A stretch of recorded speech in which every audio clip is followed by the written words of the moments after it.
हाल ही में गोवा के night club में लगी आग ने 25 लोगों की जान ले ली।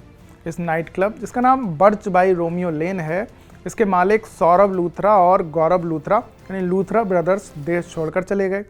इनके बारे में हमने पिछले एपिसोड में बात की थी। आज हम बात करेंगे कि घटना के पीछे जो लापरवाही सामने आई थी वो नाइट क्लब में पर्याप्त फायर अलार्म और एक्सटिंग्विशर ना होना था। इसको लेकर बात करेंगे आज के एपिसोड में। नमस्कार, मेरा नाम दीपेंद्र है और आप देख रहे हैं आज का जिस्ट। देश में जिन जगहों पर पिछले 1-2 दशकों में आग लगी है, वहां एक बात सबसे कॉमन निकल कर आई है, पर्याप्त फायर सेफ्टी इक्विपमेंट्स का ना होना। लेकिन ये बात गौर करने वाली है कि फायर एनओसी ऐसी किसी भी night club, restaurant, cinema hall या कोई भी ऐसी जगह जहां पब्लिक गैदरिंग होती है वहां ये ज़रूर होता है।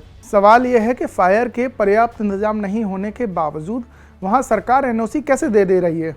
एनओसी के लिए क्या कुछ फॉर्मेलिटी होती है वो भी पहले जान लीजिए। पहला है आर्किटेक्ट कंप्लीशन सर्टिफिकेट, यानी आर्किटेक्ट ने जो आपकी बिल्डिंग बनाई है उसका कंप्लीट होने का certificate. A form from fire license agency, यानी कि जो इस लाइसेंस एजेंसी ने आपको लाइसेंस दिया है उसकी तरफ से ए फॉर्म दिया जाता है, वो आपके पास होना चाहिए। List of fire fighting appliances installed by the agency, कौन कौन से इक्विपमेंट्स, कौन कौन से अप्लायंसेस यानी कौन कौन से CO2 सिलेंडर या जो भी इक्विपमेंट्स लगाए गए हैं उनकी पूरी लिस्ट होनी चाहिए आपके पास। पेमेंट स्लिप होनी चाहिए आपके पास जिसमें सेस चार्जेस लगाए जाते हैं, उसकी आपके पास स्लिप होनी चाहिए। Work completion letter from developer और बिल्डर, यानी कि आपका काम ख़त्म हो चुका है, बिल्डिंग में कोई भी काम बाकी नहीं है, उसका भी आपके पास एक लेटर होना चाहिए।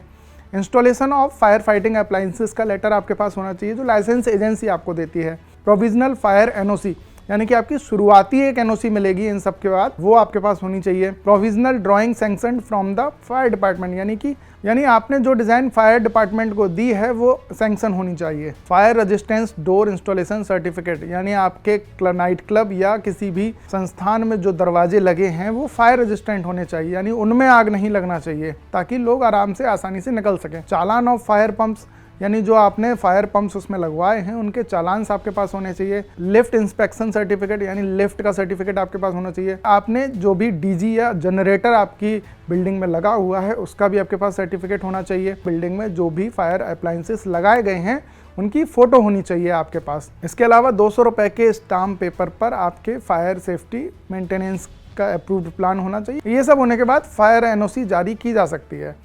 लेकिन कई बार सरकार और इन कंपनियों की मिली भगत के चलते एनओसी जारी हो जाते हैं या फिर एनओसी के बिना भी सरकार के नाक के नीचे ऐसी पब्लिक गैदरिंग होती हैं। जानते हैं देश में हुए कुछ बड़े फायर इंसिडेंट्स के बारे में जिनकी चर्चा तो खूब हुई, लेकिन उन हादसों से हमने सीखा कुछ नहीं। पहला हादसा है दिल्ली से। दिल्ली के मुंडका इलाके में 13 मई 2022 की शाम एक 4 मंजिला बिल्डिंग में ज़बरदस्त आग लगी और देखते ही देखते पूरा इलाका धुएं से भर गया। उस वक्त बिल्डिंग में करीब 200 लोग मौजूद थे। पहले मंजिल पर CCTV कैमरा और राउटर बनाने वाली कंपनी का ऑफिस था। शॉर्ट सर्किट से आग शुरू हुई और अंदर रखी ज्वलनशील चीज़ों ने हालात और बिगाड़ दिए। लोगों के पास भागने का रास्ता नहीं था क्योंकि सिर्फ एक ही सीढ़ी थी। कई लोग ऊपर की मंजिलों पर फंस गए। जब तक फायर ब्रिगेड पहुंची 27 लोगों की जान जा चुकी थी और कई लोग घायल हुए थे। दमकल विभाग ने 30 गाड़ियों के साथ आग पर काबू पाया, लेकिन सवाल यही उठा कि इतनी बड़ी बिल्डिंग को फायर डिपार्टमेंट से मंजूरी कैसे मिली। बाद में पता चला कि बिल्डिंग के पास कोई फायर एनओसी था ही नहीं, यानी आग से सुरक्षा के इंतजाम नाम मात्र के भी नहीं थे। कंपनी के मालिक हरीश और वरुण गोयल को पुलिस ने गिरफ्तार किया। दिल्ली सरकार ने मुआवजे का ऐलान किया और कहा कि सभी व्यावसायिक इमारतों की जाँच होगी। केरल मंदिर हादसा, ये 10 अप्रैल 2016 को हुआ था। केरल के कोल्लम जिले के पारावूर में 9-10 अप्रैल 2016 की रात पुतिंगल देवी मंदिर में पटाखों की वजह से आग लग गई। उस दिन मंदिर में नववर्ष का उत्सव चल रहा था और हज़ारों लोग आतिशबाजी देखने आए थे। नियमों के खिलाफ जाकर आयोजकों ने रात में फायरवर्क्स का शो रखा। 2 टीमों के बीच होड़ मची कि कौन ज़्यादा पटाखे चलाएगा। एक पटाखा उड़कर गोदाम पर गिर गया जहाँ सैकड़ों किलो पटाखे रखे थे। एक के बाद एक कई धमाके हुए और कुछ ही मिनटों में आग ने पूरे मंदिर परिसर को जला दिया। विस्फोट इतना बड़ा था कि आसपास की इमारतें भी हिल गईं। इस घटना में 110 से ज़्यादा लोगों की मौत हो गई और सैकड़ों लोग घायल हो गए। कई लोगों को पहचानना भी मुश्किल था। फायर ब्रिगेड को पहुंचने में देर लगी क्योंकि धमाकों से रास्ते जाम हो गए थे। पुलिस ने बाद में जांच में पाया कि मंदिर ट्रस्ट को पटाखे चलाने की अनुमति ही नहीं थी। फिर भी शो हुआ और नतीजा सबके सामने है। राज्य सरकार ने जांच बिठाई और मंदिर प्रबंधन के कई लोगों पर केस दर्ज किया। तीसरे नंबर पर तमिलनाडु पटाखा फैक्ट्री विस्फोट। 5 सितंबर 2012 तमिलनाडु के विरुद्धनगर जिले के मुदलीपट्टी गांव में 5 सितंबर 2012 को जोरदार धमाका हुआ। यहां ओम शक्ति फायरवर्क्स नाम की फैक्ट्री थी जहां सैकड़ों मजदूर पटाखे बनाते थे। उसी दिन दोपहर करीब 12 बजे अचानक आग लगी और कुछ ही सेकंड्स में पूरी फैक्ट्री धमाकों से गूंज उठी। करीब 55 लोगों की इसमें मौत हुई और 70 से ज़्यादा लोग झुलस गए। दमकल की गाड़ियां अंदर नहीं जा पा रही थी क्योंकि लगातार छोटे बड़े विस्फोट हो रहे थे। कुछ मजदूर तो फैक्ट्री के अंदर ही फंस गए और बाहर नहीं निकल सके। बाद में पता चला कि इस फैक्ट्री का लाइसेंस कुछ दिन पहले ही रद्द कर दिया गया था, फिर भी ये चालू थी, यानी सब कुछ गैर कानूनी तरीके से चल रहा था। सरकार ने फैक्ट्री मालिकों और ठेकेदारों पर केस किया। चौथा, कोलकाता AMRI अस्पताल हादसा 9 दिसंबर 2011।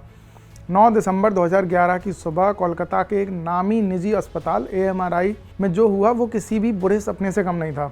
उस दिन तड़के लगभग 3 बजे अस्पताल के बेसमेंट में आग लगी। वहाँ पुराने मेडिकल वेस्ट, ऑक्सीजन सिलेंडर और प्लास्टिक के ढेर पड़े हुए थे। धुआं धीरे धीरे ऊपर की मंजिलों तक पहुंचा और कुछ ही मिनटों में पूरी इमारत में फैल गया। फायर डिपार्टमेंट जब तक पहुंचा तब तक 93 लोगों की जान जा चुकी थी, जिनमें नर्सें, मरीज और उनके अटेंडेंट शामिल थे। जांच में सामने आया कि अस्पताल के बेसमेंट में ज्वलनशील सामान रखा हुआ था और फायर अलार्म सिस्टम काम नहीं कर रहा था। यहाँ तक कि स्टाफ को फायर सेफ्टी ट्रेनिंग भी नहीं दी गई थी। जो लोग बच सकते थे वे धुएं में फंस कर रह गए क्योंकि इमरजेंसी एग्जिट भी लॉक था। पुलिस ने अस्पताल के 6 डायरेक्टर्स को गिरफ्तार किया, जिन पर गैर इरादतन हत्या का केस चला। अगला हादसा कुंभकोणम स्कूल हादसा है। 16 जुलाई 2024 तमिलनाडु के कुंभकोणम में 16 जुलाई 2024 की सुबह एक साधारण सा दिन था। बच्चे स्कूल पहुंचे थे, क्लास चल रही थी और रसोई में मिड डे मील बन रहा था। लेकिन कुछ मिनटों में सब बदल गया।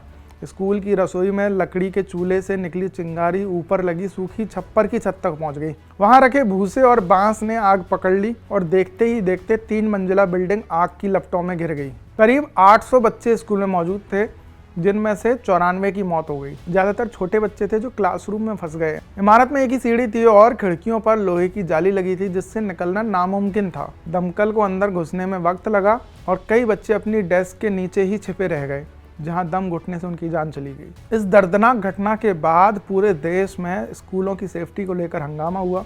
जांच में सामने आया कि स्कूल को ऐसी छप्पर की छत बनाने की अनुमति नहीं थी, लेकिन किसी ने ध्यान नहीं दिया। सरकार ने बाद में स्कूल की प्रिंसिपल समेत कई लोगों को गिरफ्तार किया और नए सुरक्षा नियम बनाए। सिरसा राजीव मैरिज पैलेस आग 23 दिसंबर 1995। हरियाणा के सिरसा जिले में 23 दिसंबर 1995 को DAV स्कूल का वार्षिक समारोह चल रहा था। जगह थी राजीव मैरिज पैलेस। सैकड़ों बच्चे, माता पिता और शिक्षक मौजूद थे। सब कुछ खुशियों में डूबा था। तभी अचानक मंच के ऊपर से चिंगारी गिरी, बिजली के तारों में शॉर्ट सर्किट हुआ और कुछ ही सेकंड में मंच के ऊपर लगी नायलॉन की सजावट आग पकड़ बैठी। हवा चली तो लपटें पूरे पंडाल में फैल गई। आग इतनी तेज थी कि लोगों को भागने का मौका तक नहीं मिला। करीब 500 से ज्यादा लोग इसमें मारे गए, जिनमें ज्यादातर बच्चे थे, और 300 से ज्यादा लोग घायल हुए। वो दिन भारत के सबसे बड़े अग्निकांडों में दर्ज हो गया। बाद में जांच में पता चला कि पूरे पंडाल में एक भी फायर एग्जिट नहीं था। तार खुले पड़े थे और सुरक्षा नियमों का कोई पालन नहीं हुआ। बिजली विभाग और आयोजकों की लापरवाही से कई परिवारों का घर उजड़ गया। उपहार सिनेमा हादसा 13 जून 1997। दिल्ली के उपहार सिनेमा में 13 जून 1997 को फिल्म बॉर्डर चल रही थी। शो हाउसफुल था। अचानक थिएटर के बेसमेंट में लगे ट्रांसफार्मर में आग लगी। उसी दिन सुबह भी उस ट्रांसफार्मर में धुआं निकला था, लेकिन मरम्मत के नाम पर बस टेप लगाकर छोड़ दिया गया था। दोपहर के शो के दौरान दोबारा शॉर्ट सर्किट हुआ और आग फैल गई। धुआं ऊपर की बालकनी तक पहुंचा, जहां दरवाजे बंद थे और रोशनी बुझ गई। लोग फंस गए, घबराहट में एक दूसरे पर चढ़ने लगे। 59 लोगों की इसमें मौत हुई, ज्यादातर धुएं से दम घुटने के कारण। जब तक दमकल विभाग पहुंचा, पूरा थिएटर काला हो चुका था। इस हादसे ने पूरे देश में आक्रोश फैला दिया। जांच में सामने आया कि आपातकालीन दरवाजे बंद थे ताकि लोग बिना टिकट बाहर ना निकलें। ट्रांसफार्मर का रखरखाव भी खराब था। अदालत ने थिएटर मालिक अंसल ब्रदर्स को दोषी ठहराया। उपहार हादसे के बाद देश भर में थिएटरों के लिए फायर सेफ्टी के नए नियम बने, लेकिन यह सवाल आज भी जिंदा है कि क्या हमने उस दर्द से कुछ सीखा। अगला हादसा ओडिशा से है। ओडिशा के बारिपदा शहर में 23 फरवरी 1997 को एक धार्मिक सभा चल रही थी। यहाँ हजारों लोग पूजा और प्रवचन सुनने आए थे। मंच पर लाउड स्पीकर, माइक और सजावट के लिए लगाए गए इलेक्ट्रिक बल्ब चमक रहे थे। अचानक बीच कार्यक्रम के दौरान एक तेज आवाज हुई। बिजली के तार में शॉर्ट सर्किट हुआ और देखते ही देखते पूरा पंडाल आग की लपटों में घिर गया। किसी को संभलने का मौका तक नहीं मिला। चारों ओर भगदड़ मच गई। लोग बचने के लिए एक ही रास्ते की तरफ दौड़ पड़े, जिससे कई लोग कुचल गए। जब तक फायर ब्रिगेड पहुंची तब तक आग ने सब कुछ राख कर दिया था। लगभग 180 लोगों की इसमें मौत हुई और सैकड़ों लोग घायल हुए। उस वक्त का नज़ारा ऐसा था कि कई लोग अपनों को पहचान तक नहीं पाए। बाद में पुलिस और प्रशासन ने जांच की तो पता चला कि पूरे आयोजन में कोई फायर एनओसी या इमरजेंसी एग्जिट नहीं था। बिजली की वायरिंग भी अस्थायी और बेहद ख़राब तरीके से की गई थी। सारे तार खुले पड़े थे और ऊपर कपड़े की छत लटक रही थी, जिसने आग को और फैला दिया। यह हादसा उस वक्त भारत के सबसे भीषण धार्मिक अग्निकांडों में गिना गया। सरकार ने जांच के आदेश दिए और दोषी आयोजकों पर केस दर्ज किया गया। अगला हादसा तमिलनाडु से है।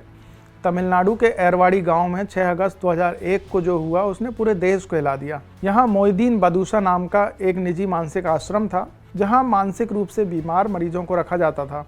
लेकिन ये जगह इलाज से ज़्यादा एक जेल जैसी थी। मरीजों को जंजीरों से बांध कर रखा जाता था ताकि वे भाग ना सकें। उसी सुबह करीब 5 बजे आश्रम की झोपड़पट्टी नुमा इमारत में आग लगी। ये आग इतनी तेज थी कि सिर्फ 10 मिनट में पूरा आश्रम जलकर राख हो गया। अंदर 40 मरीज थे, जिनमें से 28 की मौत हो गई। दमकल की गाड़ियां जब तक पहुंची तब तक सब खत्म हो चुका था। अंदर जली हुई जंजीरों के साथ लोगों के शव मिले। किसी के पास भागने का मौका ही नहीं था। आग का कारण बाद में शॉर्ट सर्किट बताया गया, लेकिन इससे भी बड़ा अपराध ये था कि मरीजों को जंजीरों में क्यों बांधा गया था।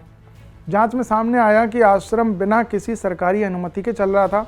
स्टाफ के पास कोई मेडिकल ट्रेनिंग नहीं थी और ना ही वहाँ फायर सेफ्टी के कोई भी इंतजाम थे। घटना के बाद वही हुआ जो हर हादसे के बाद होता है, देश भर में गुस्सा। सरकार ने तुरंत राज्य के सभी मानसिक आश्रमों को जांच के आदेश दिए और कईयों को तो बंद कर दिया। ये थे देश में बीते कुछ सालों में हुए कुछ बड़े फायर इंसिडेंट्स। इंडिया टुडे की एक रिपोर्ट कहती है कि गोवा में इस वक्त 150 बड़े नाइट क्लब मौजूद हैं, जिनमें से सिर्फ 38 के पास वैध फायर क्लियरेंस है। आप खुद ही अंदाज़ा लगा सकते हैं कि आप जहां खुशी मनाने जा रहे हैं वहां कहीं आप अपनी जान जोखिम में तो नहीं डाल रहे। जान आपकी है तो सोचना भी आपको पड़ेगा। फिलहाल इस वीडियो में इतना ही। आपको यह एपिसोड कैसा लगा हमें कमेंट करके ज़रूर बताएं। कैमरे के पीछे हैं फरहान, मैं हूं दीपेंद्र और आप देख रहे थे आज का जिस्ट। शुक्रिया।